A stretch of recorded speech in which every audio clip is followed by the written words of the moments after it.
उत्तर प्रदेश में municipal corporation का इंतखाबात बिल्कुल करीब है और यही वजह है कि तमाम तर सियासी जमातों ने बढ़ चढ़ कर के इश्तिहारी मुहिम की है और दावा भी किया है कि उन्हीं की कामयाबी यकीनी है। इस बीच ये भी देखा गया कि अक़लियती समाज से ताल्लुक़ रखने वाले मुस्लिम समाज को सभी सियासी पार्टियों ने ज़्यादा से ज़्यादा टिकट दिया है और उम्मीदवार बनाया है और कोशिश ये की है कि मुस्लिम वोट जो है वो उनके पाले में जाए। लेकिन मुसलमान क्या सोचता है, माहिरीन क्या सोचते हैं, सियासी तज्ज़िया निगार का क्या कहना है, इस पूरे मौजू पर उनसे हम जानते हैं। जो मुस्लिमों को टिकट दिए गए वो 395 है। हमें खुशी होती है बताने के लिए कि 395 में बड़ी तादाद में मुसलमान जीत कर आने वाले हैं।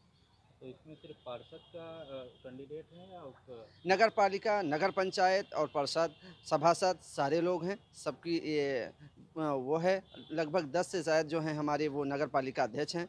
उसके अलावा नगर पालिका परिषद के चेयरमैनों की टिकट हैं, सभासद के टिकट हैं, नगर पालिका पार्षदों के टिकट हैं। ये बड़ी तादाद में जीत कर आएँगे और उससे सबसे ज़्यादा फ़ायदा अगर होगा तो मुसलमानों को होगा, क्योंकि बराबर उनको लाभ मिल रहा है, योजनाओं का लाभ मिला है। और अगर ये तादाद और ज़्यादा बढ़ती है और ये जीत कर आएँगे तो हम ये उम्मीद करेंगे कि भाजपा और ज़्यादा इनको लाभ पहुँचाएगी। सबसे ज़्यादा लाभ जो है वो जो मुसलमानों को मिला है वो भाजपा ही सरकार में मिल पाया है। ये संभव हो चुका है और मुसलमान ये समझ चुका है कि सबका साथ, सबका विकास और सबकी सुरक्षा की बात भाजपा सरकार कर रही है और वो सुरक्षित हैं, इसलिए वो भाजपा को वोट करने वाले हैं।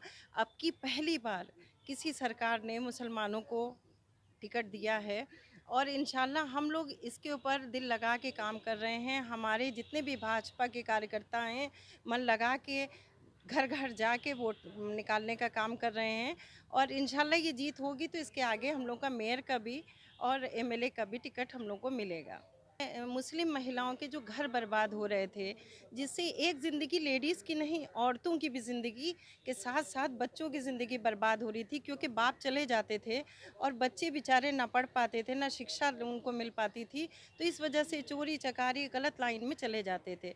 उससे एक बहुत अच्छा मैसेज गया है कि 3 तलाक से सब डर के अपने अपने परिवार को देख रहे हैं और जो महिलाएं 3 तलाक की थीं उनको पैसा भी मिल रहा है, रोज़गार भी दिया जा रहा है। जैसे बीजेपी को कहा जा रहा है कि उन्होंने मुसलमानों को, तो उन्होंने इस बार काफ़ी बड़ी तादाद में, और उनके यहाँ भी जो फीडबैक आ रहा है, और वो जो बीजेपी कहा जाता है पार्टी है जो माइक्रो मैनेजमेंट करती है, उसको लग रहा है कि अगर वो मुसलमानों के एक तबके में सेंध लगाए, ख़ासतौर से पसमंदा समाज, तो उसको बहुत अच्छा रिस्पांस मिलेगा। अभी एक बाई इलेक्शन हो रहा है असेंबली का इन्हीं डेट्स में, रामपुर की स्वार टांडा सीट से, जहाँ बीजेपी के अलायंस पार्टनर हैं अपना दल सोनेलाल, जिसमें अनुप्रिया पटेल जी जिसकी अध्यक्ष हैं, तो वो पार्टी अलायंस में भाजपा जो है एक मुस्लिम पसमंदा समाज के कैंडिडेट को उन्होंने टिकट दिया है।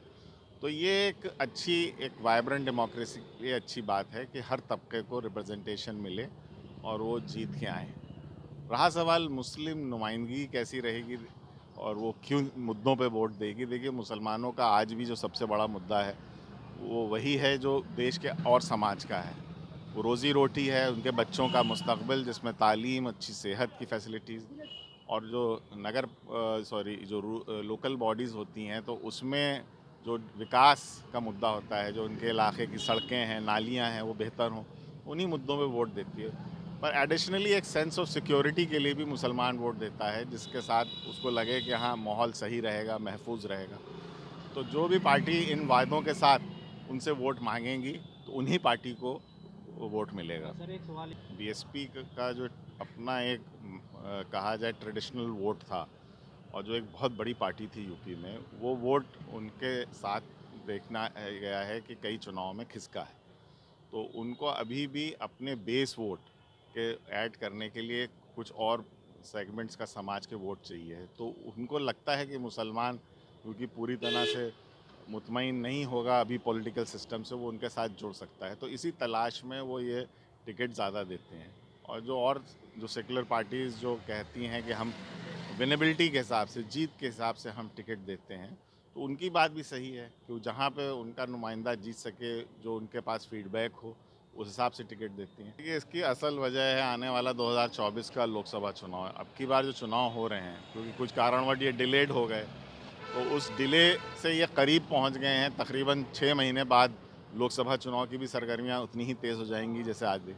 तो ये एक बिल्डअप है, मतलब कोई भी पॉलिटिकल पार्टी अपनी पॉलिटिकल स्पेस अभी छोड़ना नहीं चाहती है। वो ये चाहती है ये मोमेंटम 2024 तक बना रहे। इस वजह से ये आपको काफ़ी सरगर्मियां हर पॉलिटिकल पार्टी में दिख रही हैं। देखिए, बीएसपी अभी भी अपना काडर पे बहुत ज़्यादा भरोसा करती है। अगर उनको लगता है कि उनका काडर नीचे काम कर रहा है तो हो सकता है इस वजह से खामोशी हो। और मायावती जी हमेशा अपनी एक स्ट्रैटेजी और अपने एक पॉलिटिक्स में कहा जाता है सेंस ऑफ सरप्राइज़ के लिए मशहूर हैं। तो ये उनकी हो सकता है कोई रणनीति हो। समाजवादी को कहाँ देखें? समाजवादी पार्टी, जहाँ तक मेरा आकलन है, इस चुनाव में सबसे मुख्य विपक्ष यूपी में वही है, बड़ी पार्टी 22 के बाद से। तो वो अपना एक मुख्य विपक्ष वो रोल अदा करती हुई दिख रही है और हर जगह उसका एक मजबूती से चुनाव लड़ता हुआ दिखाई दे रहा है। तो जाहिर है कि उत्तर प्रदेश के म्यूनसिपल इलेक्शन में मुसलमानों के वो मुद्दे हैं जो सभी समाज के मुद्दे हैं, और इस इलेक्शन में ख़ास तौर से ये भी देखा जाता है कि उनके इलाकाई मसाइल क्या हैं और उन मसाइल को कौन सा उम्मीदवार हल कर सकता है। ज़्यादातर लोगों का ये मानना है कि इस इलेक्शन में पार्टी का कोई अहम किरदार नहीं होता है, जो उम्मीदवार काम कराने का अहल होता है उसी को वोट मिलते हैं। लेकिन तमाम तर सियासी जमातों के आला रहनुमाओं ने जिस तरीके से इश्तिहारी मुहिम में हिस्सा लिया, ये इस बात को वाज़े करता है कि म्यूनसिपल इलेक्शन जो अब से कबल उत्तर प्रदेश में मुनाकिद होते थे उसका नज़ारा कुछ और होता था, और रवां बरस यानी जो होने वाले इंतखाबात हैं उसका नज़ारा कुछ और है। माहिरीन का मानना है कि ये इस वजह से हो रहा है क्योंकि पार्लियामानी इंतखाबात बिल्कुल करीब है, और सियासी पार्टियों का मानना है कि अगर म्यूनसिपल इलेक्शन में बेहतर कारकर्दगी का मुजाहरा करते हैं तो पार्लियामानी इंतखाबात में रास्ते हमवार होंगे। यही वजह है कि समाजवादी पार्टी के कौमी सदर अखिलेश यादव, बीजेपी में वज़ीर आला योगी आदित्यनाथ, नायब वज़ीर आला केशव प्रसाद मौर्य, ब्रजेश पाठक, दिनेश शर्मा समेत तमाम आला रहनुमा मैदान में दिखे और इश्तिहारी मुहिम में शामिल हुए। जाहिर है कि ये शहरी इंतखाबात इलाकाई सतह पर होता है और कई आज़ाद उम्मीदवार भी होते हैं और कई पार्टी के भी रहते हैं। बीजेपी में एक तरफ जहां 400 के करीब मुस्लिम उम्मीदवारों को मैदान में उतारा है, वहीं बीएसपी ने भी बड़ी तादाद में मुस्लिम उम्मीदवार को मैदान में उतारा है। दिलचस्प बात यह है कि बीएसपी पर जो इल्ज़ाम लगता है कि बीजेपी के कहने पर तमाम तर काम बीएसपी कर रही है, वो माहिरीन सरे से इनकार करते हैं।